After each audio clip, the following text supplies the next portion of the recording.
the humiliating racial and religious prejudice fanned by the likes of Mr. Wilders has become in some countries municipal or even national policy. We hear of accelerating discrimination in workplaces. Children are being shamed and shunned for their ethnic and religious origins. By now, the court has become an integral part of the global justice system and is actively dealing with genocide, crimes against humanity, and war crimes committed around the world. But why are justice and accountability so important? The ICC was created on the belief that through accountability, we foster compliance with the rule of law. Through punishment and retribution, we aim at non-repetition. Through victims' participation and reparations, we promote healing and the rebuilding of communities. Justice is an essential element of lasting peace and security. Giving my testimony in the church in Central African Republic, I stood up and I said how I've forgiven people who killed my families. Not only my mother, father, and the 4 sisters, but those who killed my extended family, 80 members of family, I've forgiven them. A woman in the audience, she stood up and said, if you can do that, I can forgive the person who killed my son.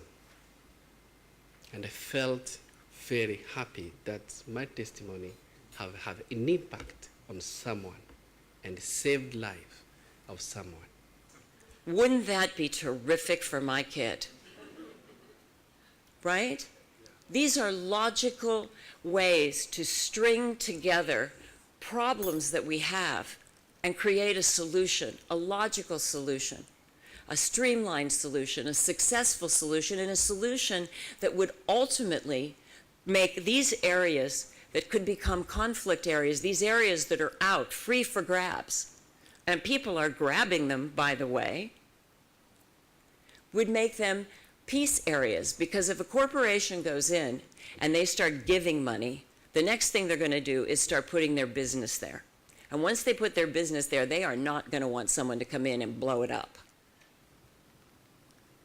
Focus has been made enormously on humanitarian aid assistance. Lots of funds raised. We see people dying. We continue to suffer. Typical one in South Sudan going on right now. But how much do we give in peace building? The world seems ready they're preparing days in, days out to counter the potential challenges with their capabilities to strike, to destroy, to crush, but not much to prevent. All seek in varying degrees to recover a past, halcyon and so pure in form, where sunlit fields are settled by peoples united by ethnicity or religion, living peacefully in isolation, pilots of their fate, free of crime, foreign influence, and war. A past that most certainly, in reality, did not exist anywhere ever. Europe's past, as we all know, was for centuries anything but that. The proposition of recovering a supposedly perfect past is fiction. Its merchants are cheats, clever cheats. Populists use half-truths and oversimplification, the 2 scalpels of the arch-propagandist. And here, the internet and social media are a perfect rail for them by reducing thought into the smallest packages, sound bites, and tweets. Paint half a picture in the mind of an anxious individual, exposed as they may be to economic hardship and through the media to the horrors of terrorism. What is justice to them and what is justice to us? What is peace to them and what is peace to us?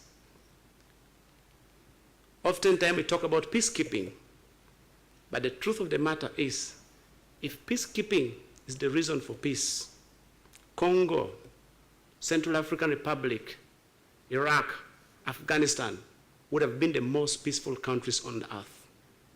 But where are they?